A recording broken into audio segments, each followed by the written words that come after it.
ఎరువులైతే పుష్కలంగా లభ్యమవుతున్నాయి ఆంధ్రాలో. తెలంగాణలోకి మళ్ళీ మన దగ్గర కొరత లేదు. ఇది తాజాగా జ్యోతి హైలైట్ చేసినటువంటి అంశం. సీఎం ఆదేశాలతో అన్ని చోట్ల అందుబాటులో ఉన్నాయి అన్నట్టు. వర్షాల ఆలస్యమైన రాష్ట్రంలో ఖరీఫ్ సాగు మందకొడిగా సాగుతున్న ఎరువుల విషయం రైతులు ఇబ్బంది పడకూడదని ప్రభుత్వం అన్ని చర్యలు తీసుకుంది. సీజన్కి అవసరమైన మేరకు అంచనా వేసి కేంద్ర ప్రభుత్వం ఎప్పటికప్పుడు చర్చించి రాష్ట్రానికి రావాల్సిన కోటా ప్రకారం వ్యవసాయ శాఖ ఎరువులు తెప్పించుకుంది.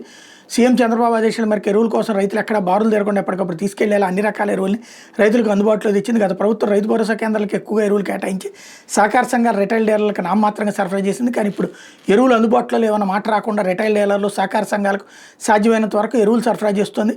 అత్యవసర సమయంలో లభ్యత కోసం మార్కెట్లో బఫర్ స్టాక్ కూడా సిద్ధం చేసింది. ప్రస్తుతం క్షేత్రస్థాయిలో కొన్ని ప్రాంతాలు వర్షాభావం నెలకొనగా మరికొన్ని ప్రాంతాలు చెదురుమదురుగా వర్షాలు పడుతుండదు. ప్రస్తుతం ఎరువులు అవసరం పెద్దగా రాలేదు. కానీ వానలు పడి విత్తనాలు నాటుతున్న ప్రాంతాలు, కాలువల కింద ఆయకట్లో వరి నారుమళ్ళు పోస్తున్న రైతులకు మాత్రం ఎరువుల అవసరం ఏర్పడుతుందట.